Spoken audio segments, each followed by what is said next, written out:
Olá, boa noite, seja bem-vindo ao momento em que olhamos atentamente para a atualidade do dia, desde logo marcada por uma notícia de última hora. Rui Vitória é o novo treinador do Benfica. É uma notícia que a RTP acaba de confirmar e que lhe dou agora em primeira mão. Rui Carlos Pinho da Vitória esteve ao longo das últimas 4 épocas a treinar o Vitória de Guimarães.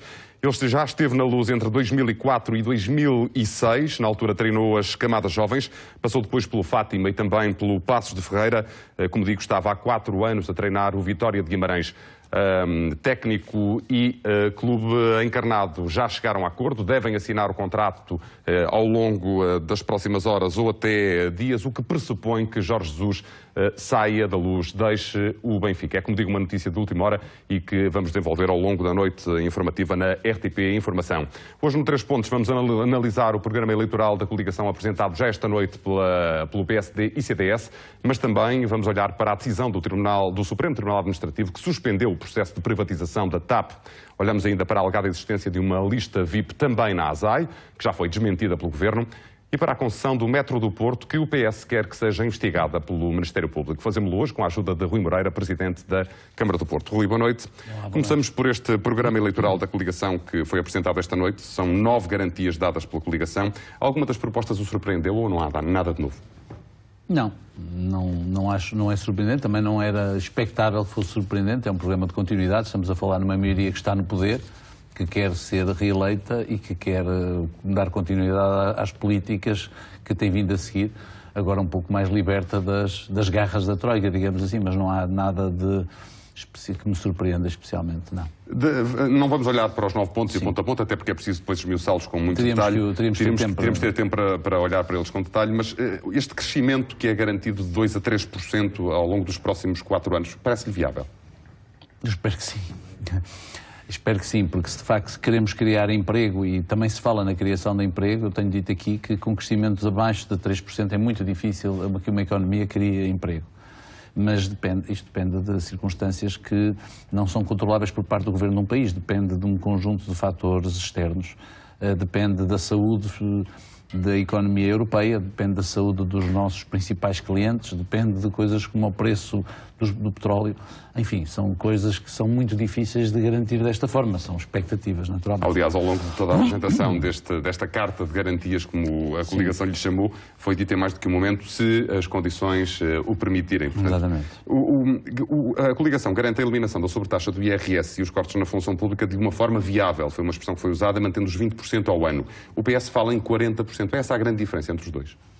Sim, nessa matéria é uma diferença. O programa do PS tem outras diferenças, naturalmente, e temos que ver, nós ainda não estamos perante um programa de governo da atual maioria.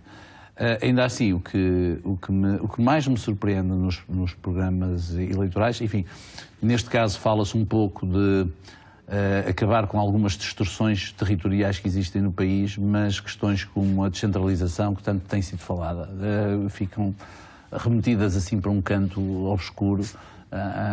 São, no fundo, muito do programa, muito daquilo que nos é anunciado são fatores, se quisermos, depende de fatores exógenos, não depende de atos de governação. Mas isso tem sido a tradição em Portugal. De facto, os partidos não tornam claro aquilo que vão fazer. E seria importante perceber, vai-se recomeçar a construir infraestruturas, quais?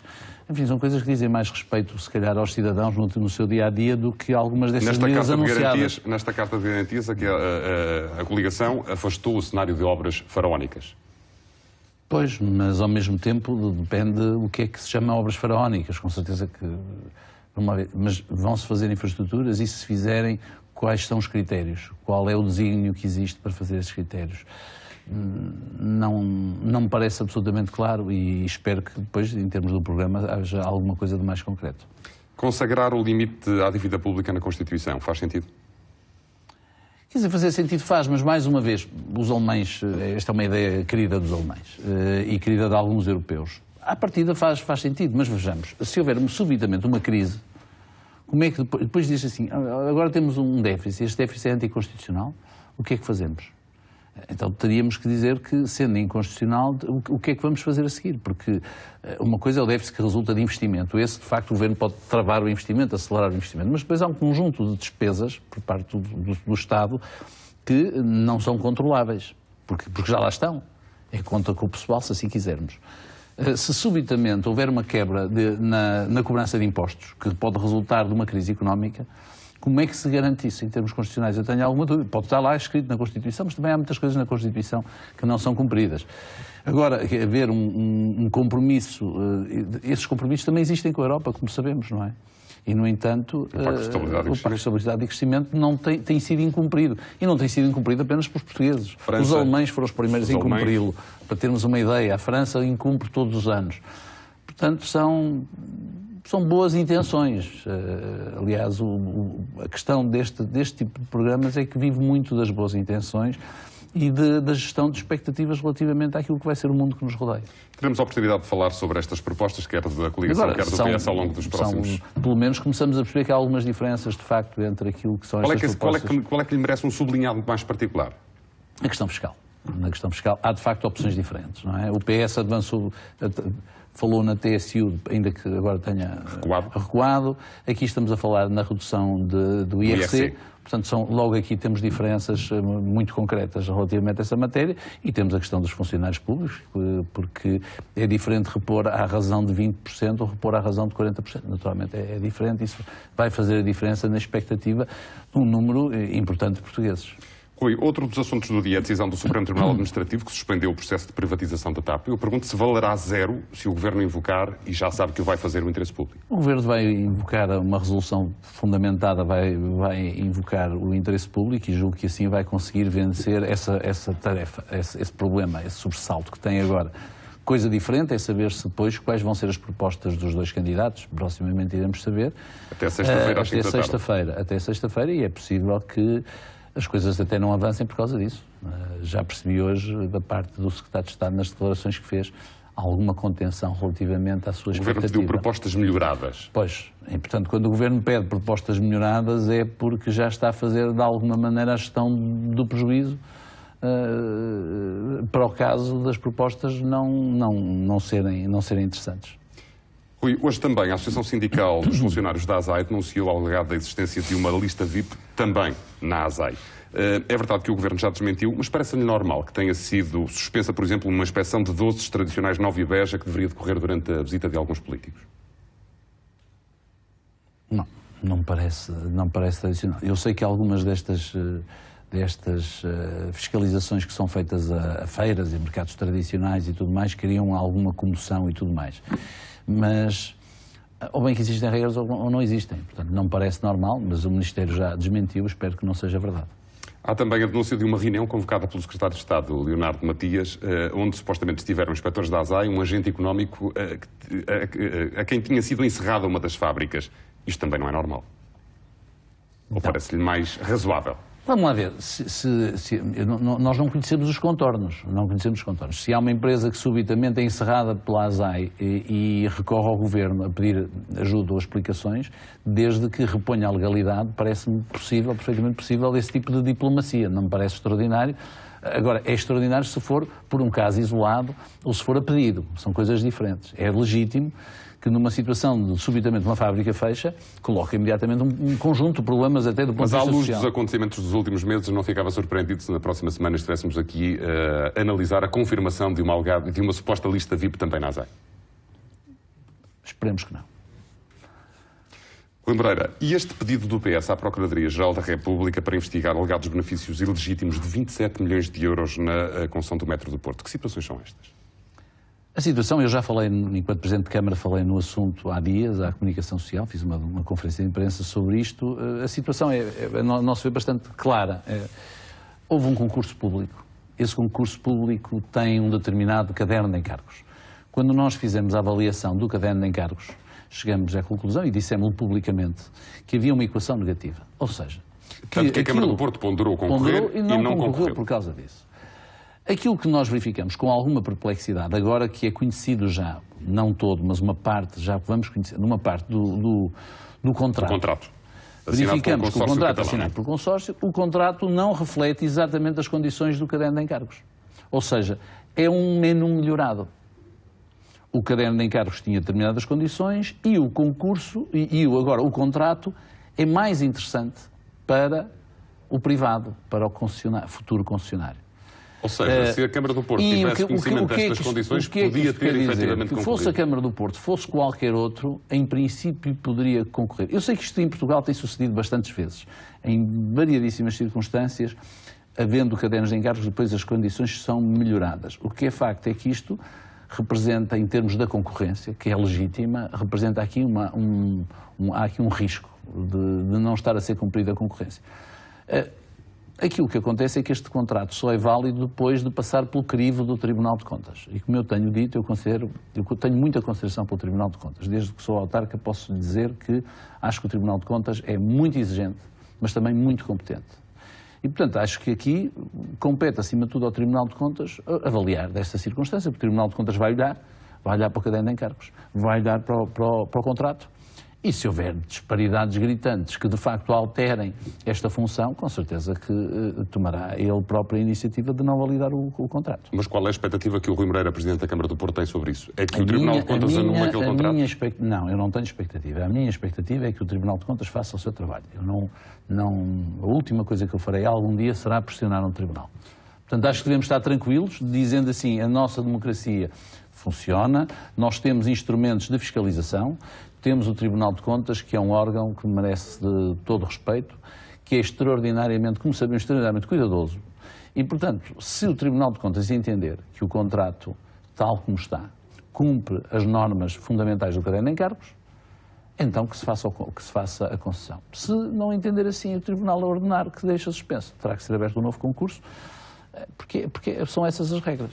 E acho que nós aqui não devemos antecipar. Eu não consigo fazer uma avaliação por antecipação. Eu não lhe peço essa avaliação. O que lhe pergunto é, à luz da competência que ainda agora sublinhou o Tribunal de Contas tem, é expectável que o Tribunal de Contas, olhando para um e olhando para o outro, possa anular aquele contrato.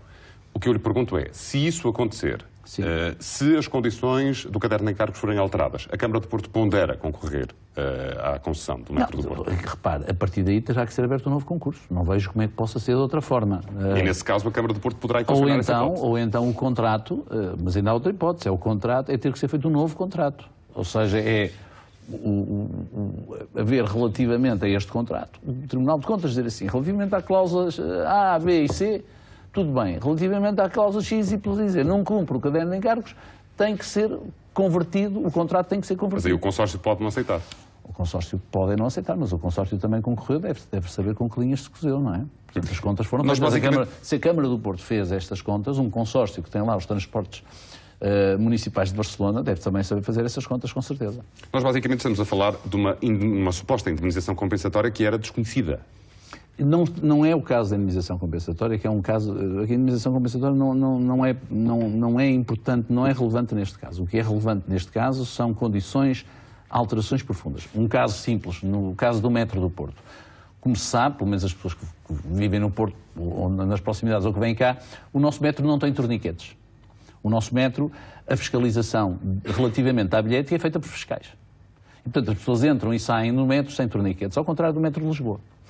No caderno de encargos não há nenhuma referência à possibilidade de se montarem torniquetes relativamente a isto. O que acontece é que no contrato que agora aparece está lá previsto que o metro do Porto, a metro, portanto, que é quem o concedente, vai construir, pelo menos em 6 estações, esses torniquetes. No prazo de 6 meses da assinatura do contrato, obriga-se a colocar esses torniquetes. Com esses torniquetes, o que é que vai suceder?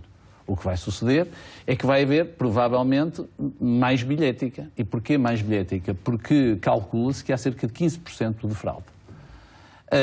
E, evidentemente, uma parte dessa receita vai reverter a favor do concessionário. Ora, independentemente de se discutir se isto é legítimo ou não colocar torniquetes no metro do Porto, e eu como Presidente da Câmara do Porto entendo que não, porque o nosso metro sempre foi sem torniquetes, e entendo que a fraude pode ser controlada através de fiscais, a verdade é que isto é uma alteração substancial no contrato. Tanto mais que está prevista uma cláusula indemnizatória no caso da metro do Porto não colocar os torniquetes. Ora, isto, bem ou mal, e eu acho que está mal, mas não estava no caderno de encargos, era omisso, era completamente omisso, e eu acho que isto é um facto muito relevante. Apenas para dar um exemplo que toda a gente entende, porque toda a gente que anda no metro convive com isso. Rui Moreira, deixe-me virar a página e colocar-lhe uma questão relacionada já com a questão grega. Se faz sentido a pergunta de António Vitorino. A dúvida é saber quem sai primeiro, se a Grécia do Euro ou Jesus do Benfica. Jesus do Benfica aparentemente já saiu, pela notícia de última hora que abrimos. Pelos vistos, o dilema do António Vitorino já está resolvido. Está resolvido. Portanto, mas basicamente a pergunta dele é quase retórica. A Grécia vai sair do Euro? Eu creio que sim. Creio que, a não ser que haja uma solução qualquer. Enfim, o governo grego hoje já anunciou mais uma vez que está na disponibilidade de fazer um conjunto de concessões, mas a resposta que está a receber agora é que já não é o governo grego a anunciar as concessões, são os credores a impor concessões. Aliás, foi elaborado um documento, neste momento o Alexis Tsipras está em Bruxelas a tomar conta desse documento. Neste momento as rédeas deixaram de estar, parece, na mão do governo grego. E não vejo como é que a Grécia pode agora submeter-se completamente às imposições dos credores, principalmente porque o Sr. Tsipras foi eleito com base em promessas diferentes. E lá estamos nós outra vez a falar de promessas. O Sr. Tsipras fez promessas, foi eleito, teve a maioria que teve, mas essas promessas, de facto, eram promessas que dependiam de fatores exógenos, de fatores externos, que ele não podia fazer porque não dependia de si próprio. E este tem sido o problema da política. É fazerem-se promessas relativamente a coisas que não dependem de nós. Não dependem dos gregos, dependem de fora. E a confirmar-se essa saída da Grécia do euro, que impacto é que isso poderá ter na zona euro, na Europa e, no caso concreto, no caso de Portugal? Bem, vai ter consequências políticas, logicamente, porque Vamos lá ver. O euro não está preparado para que algum Estado saia. Está preparado para que os Estados entrem, mas não se sabe, não está lá escrito como é o caso de saída.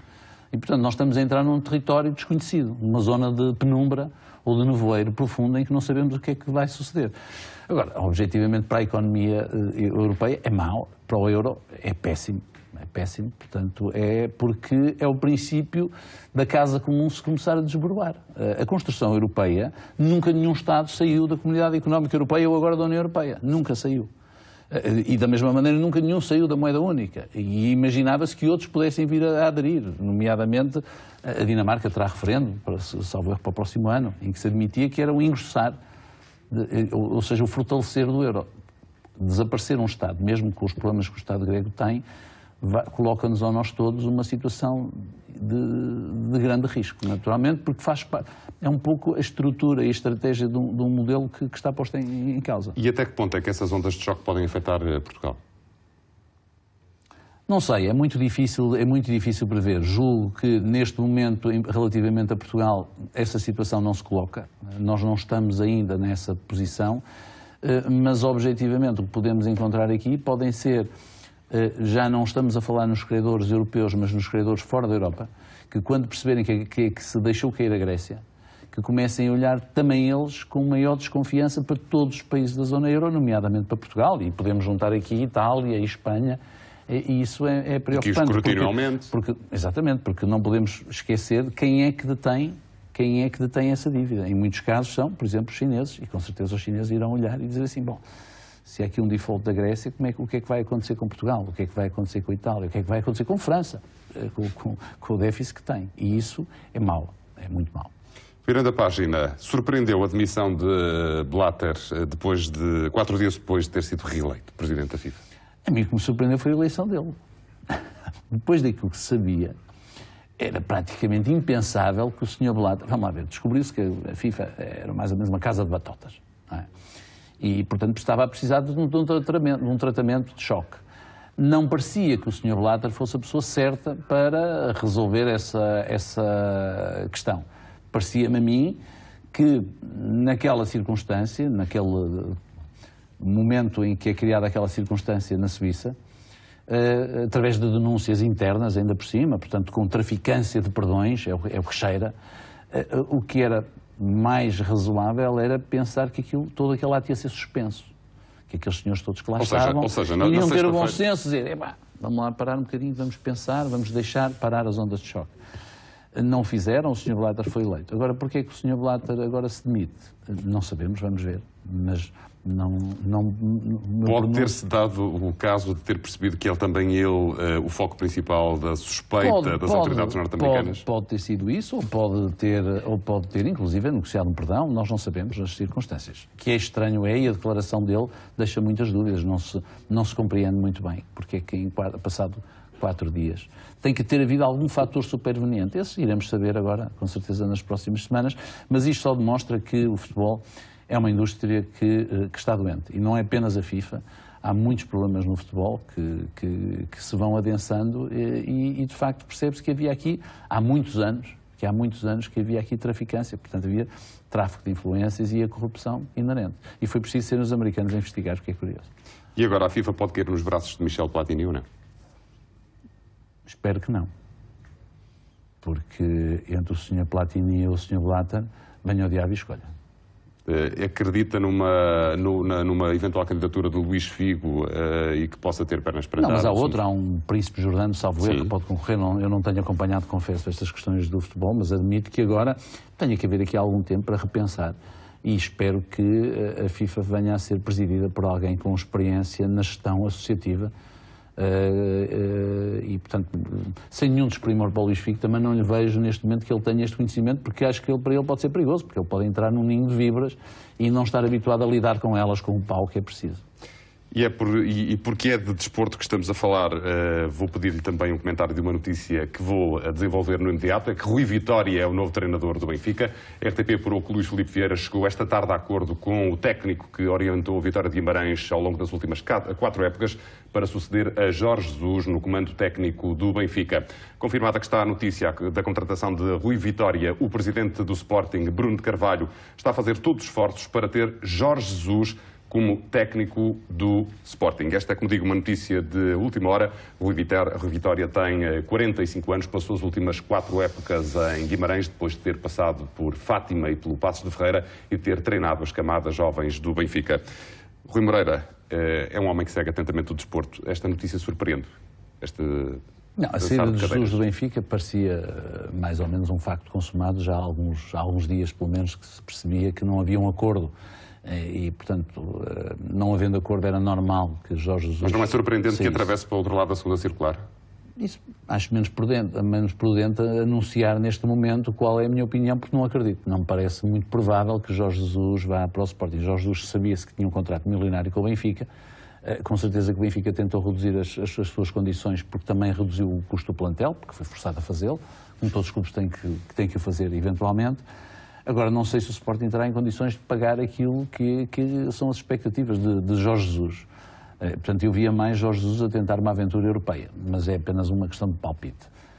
Quanto ao resto, quanto a Rui Vitória, aquilo que eu posso dizer é que Rui Vitória tem demonstrado, principalmente nas últimas épocas, quer em Passos Ferreira, mas principalmente no Guimarães, que é um excelente treinador, é uma pessoa séria, que faz um trabalho, que ainda por cima já esteve no Estádio da Luz em tempos.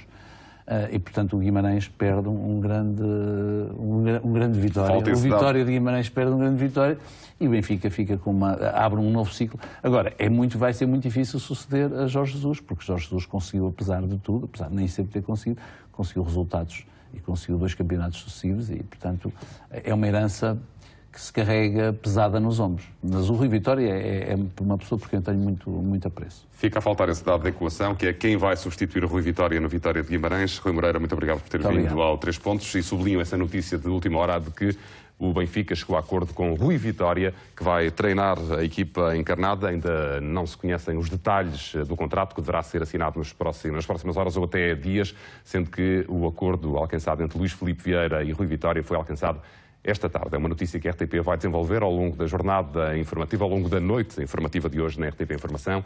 Obrigado por ter ficado desse lado. Boa noite.